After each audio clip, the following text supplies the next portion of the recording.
So,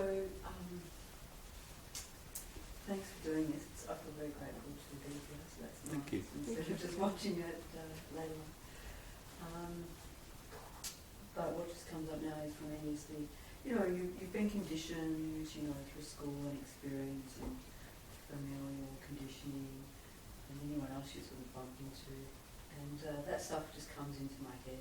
And it just comes from nowhere and goes to nowhere. And I'm not really interested in the why, which is kind of good. But, I have no control over that, and it just happens. But I'm more interested in the undoing of that and not locking myself into it, because in the past it's caused a lot of pain and suffering. And, it can do today if I still go down that rabbit hole. So perhaps if you could give some suggestion to how to, since we're using the unword, how to undo that conditioning and that, all the experience that a life has. Well, look, one hint is the word traces. Sorry? Traces. And this is in the description of the unborn Buddha mind, these things that are spontaneously replayed are traces. They're not the thing itself. And traces just appear and disappear. It's when we focus, when we give attention, that they are recreated and become present experience. So one profound hint is just be with them as traces. There you go. And Bhante used to say to people, abide. Now, abide is a beautiful word. Abide in the unborn. It's an old-fashioned word. It means far more than just accept. When you abide, you nest in. You rest. You settle. You lean. So one hint is just rest in this spaciousness that you are.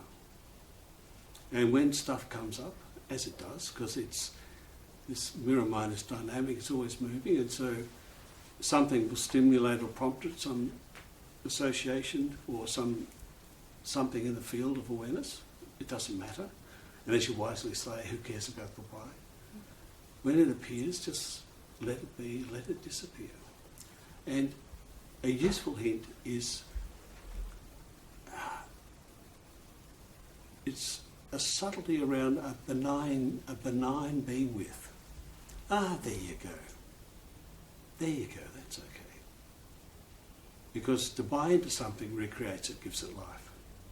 To push it away gives it the energy of reaction and gives it life. So the push-pull, either of those recreate. So that delicate middle path, neither buying into nor pushing away, being with, abiding. There you go.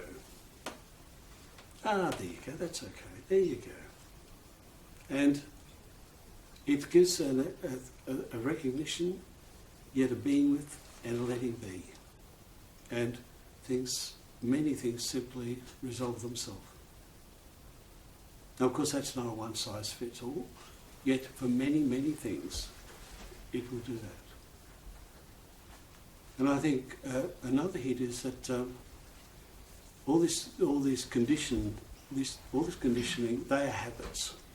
We're not born with any of this. We are born pristine. This extraordinary wonder that we are, this intelligence. And in resting in the presence that we are, that's cultivating a new habit. Because in our life conditioning, we learn stuff, because we copy everybody.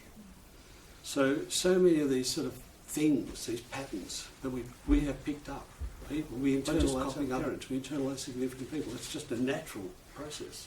Nothing wrong with it. And it's just a habit. Because it's a habit, anyone who's ever tried to give up a habit, whether it's smoking or anything, knows that the easiest way is to replace it with another habit. So the habit of resting, abiding in the unborn, the habit of benign being with, there you go, there's that pattern again, there's that thought, yeah, okay.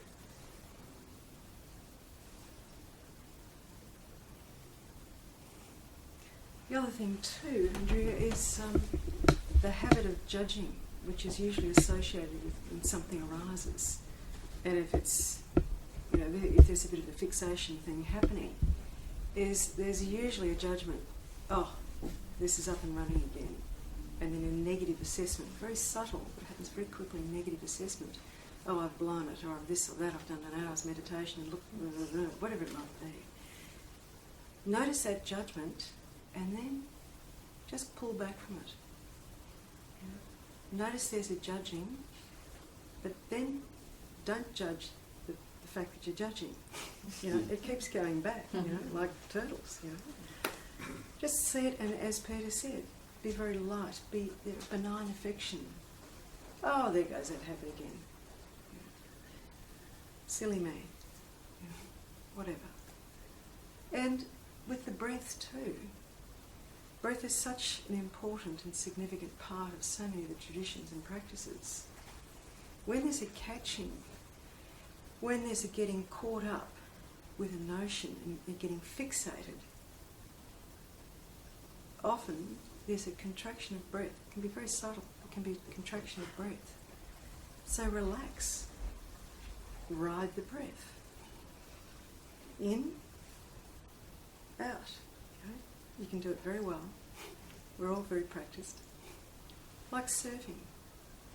Surf the breath. Surf the thoughts. They're not your thoughts. We have no control over them. They arise unbidden and they disappear, and who knows what's happening or what triggers them. But be gentle with yourself. Honour yourself. Bow down to yourself. Because you are the thatness that is expressing in that particularised form. Mahavakya, when they say everything is that, they mean it. They don't mean some bits and not other bits. They mean a lot. So,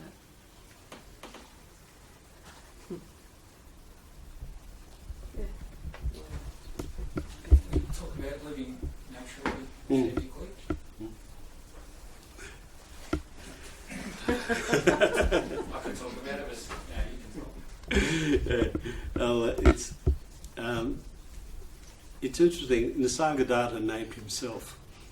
He was never given that name, and Nisarga means natural.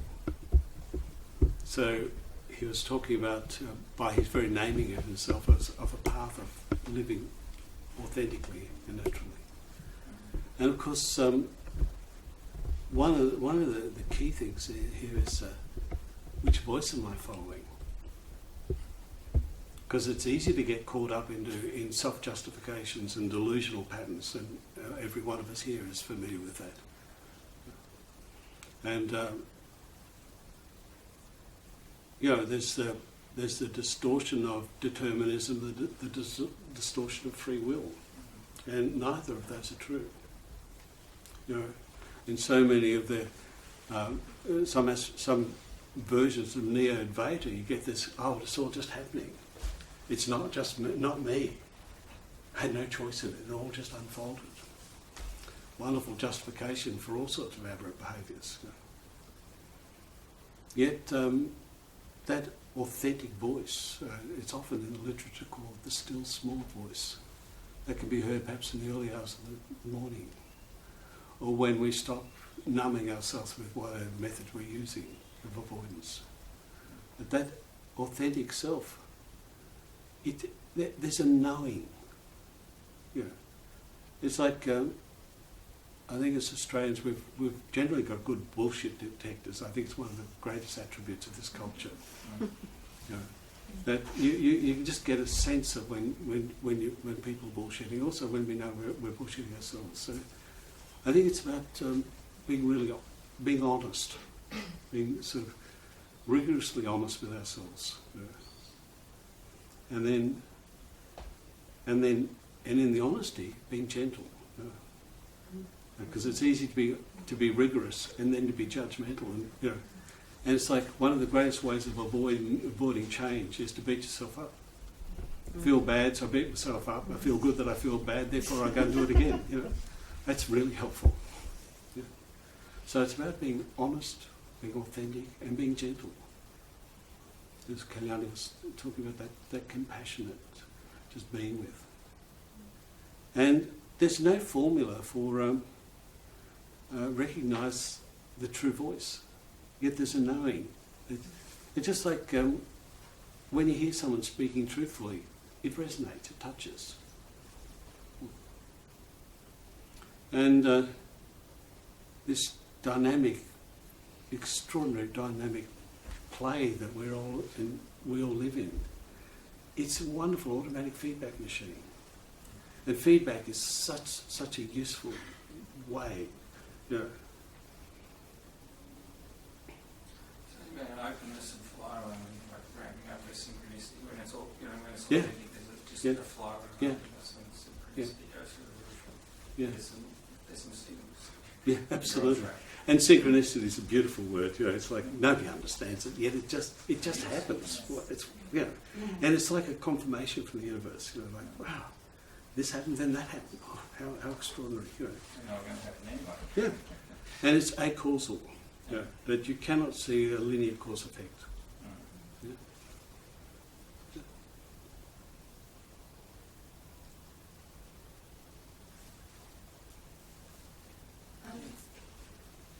You just use the word known, and when my spiritual path's going well and I'm in the knowing and it's flowing, I remember a phase many decades ago where I hit my first unknowing, and I got directed to the book The Cloud of Unknowing. But what was very difficult about that phase was the knowing was totally taken from me. Yeah. I was confused, uncertain, didn't know what I had done wrong, and that unknowing lasted a long time. Yeah. And it was very difficult because you can't really get guidance when you're in a phase of deep unknowing. So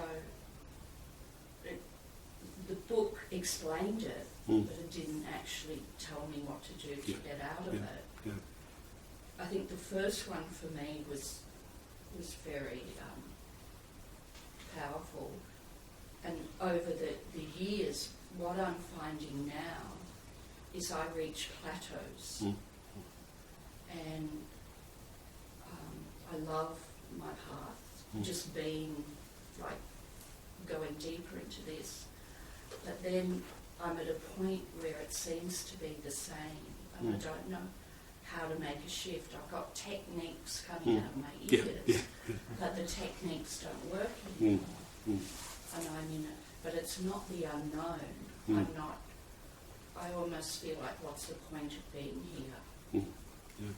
I'm not here, I'm not there, I haven't finished, have I finished?